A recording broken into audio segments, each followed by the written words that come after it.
Gentlemen, thank you very much, Mr. Mark Donvid, director and also at the same time founder of this very important institute for cultural diplomacy in Bahrain. It is very much a privilege and also an honor for me to be here for the first time.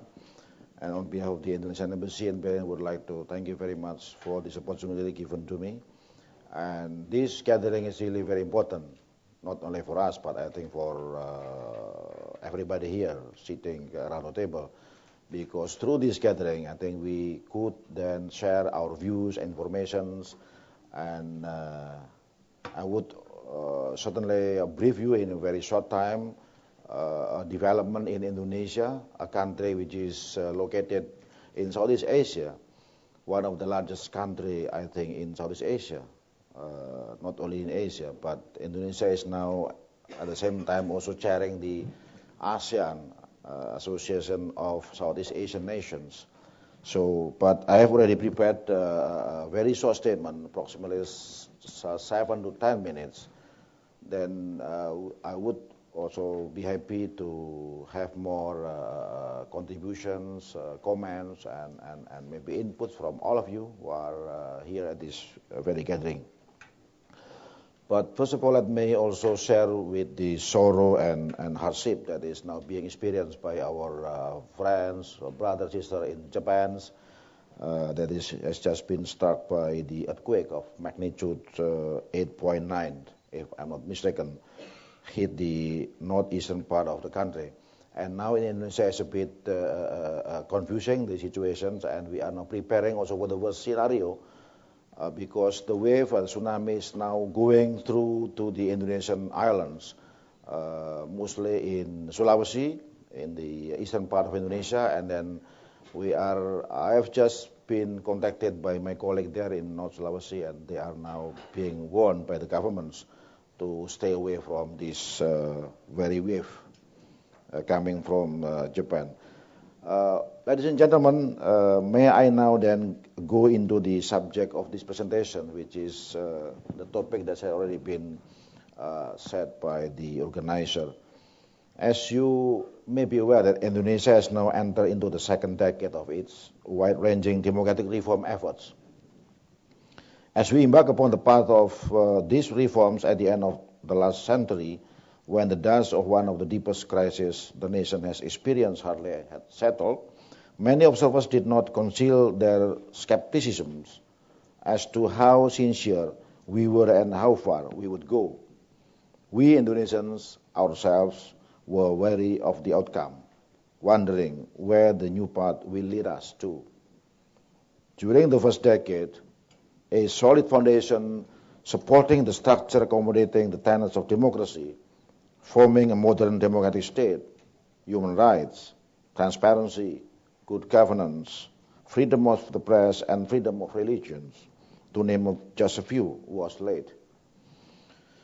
This was the choice not of the government indulging in itself, but of the people who aspired to choose their government and their leaders. The people of Indonesia have demonstrated their democratic maturity by duly exercising their right to vote in a peaceful and orderly manner. And we have, for the second time, the new elected presidential directly by the people of Indonesia. Democracy has arrived and firmly rooted in itself in Indonesia. The people of Indonesia have expressed their desire for a just, peaceful, and prosperous society. The government has underpinned these aspirations by promulgating a constitution to safeguard democracy, the rule of law, fair elections, and neutrality of the military, and has solicited support of the international community. Indonesia was thus transformed into a third largest democracy in the world with a free and pluralistic society. It is also the largest democratic state with a majority of Muslim populations, the largest in the world, I think. We have proven to the world that the tandem of democracy and Islam, modernism and Islam, are not contradictions, but rather complement each other. I think I fully share with the views that has just been expressed by previous speaker, Ambassador of Bangladesh, just now on the religious tolerance in Bangladesh and also in other part of Southeast Asia.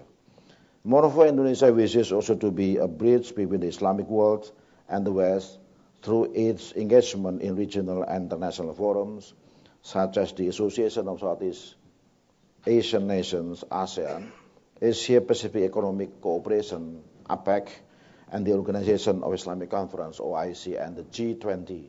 As you may be aware, Indonesia is also a member of G20 representing ASEAN countries, I think, in this very important forum.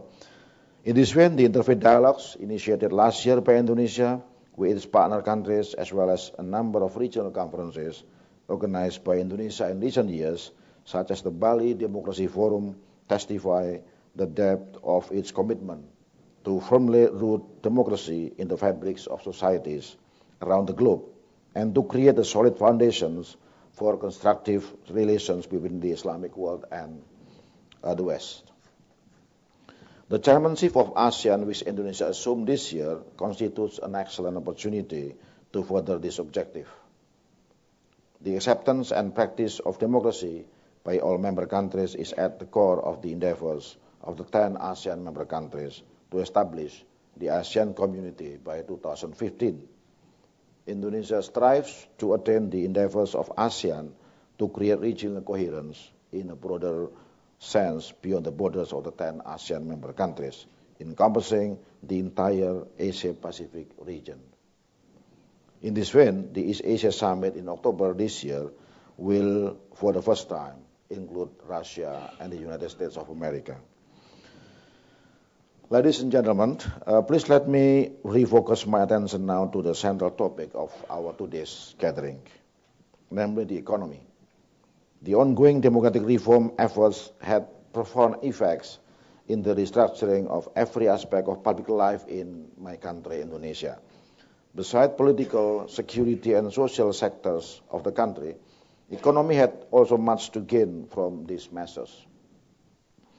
This was demonstrated when Indonesia was able to maintain robust growth, which reached 6% in 2008 and 4.5% even in 2009, as the impact of the global financial crisis was mostly felt, which set back the economies of many other countries.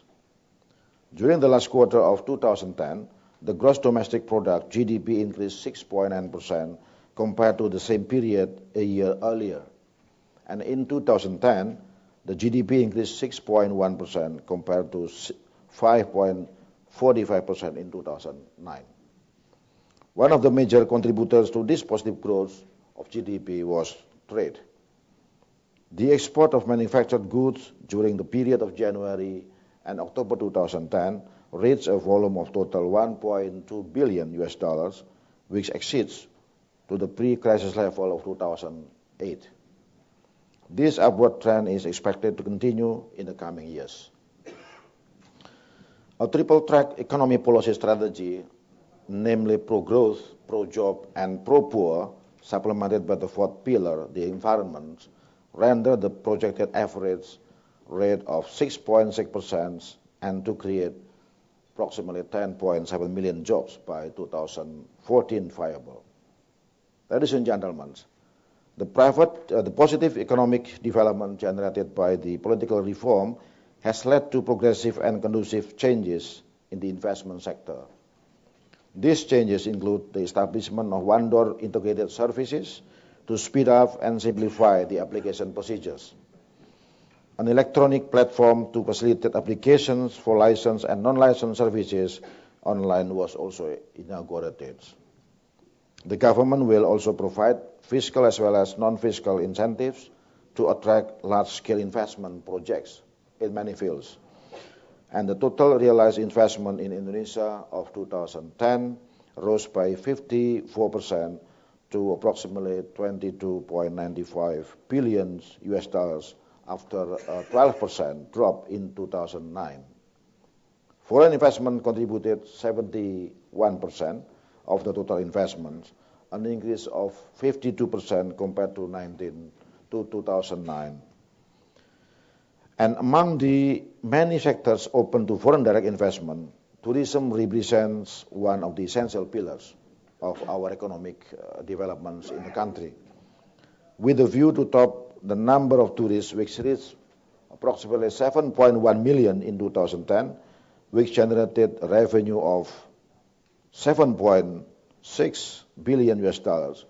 The Ministry of Culture and Tourism inaugurated this year the new branding, Wonderful Indonesia, to reflect the country's beautiful nature, unique culture, varied food, hospitable people, and price-quality competitiveness.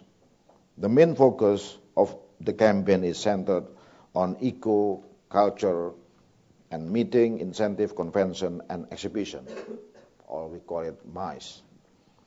These measures will help attain the government's target of 7.7 million arrivals, generating revenue of as much as 8.3 billion US dollars for 2011.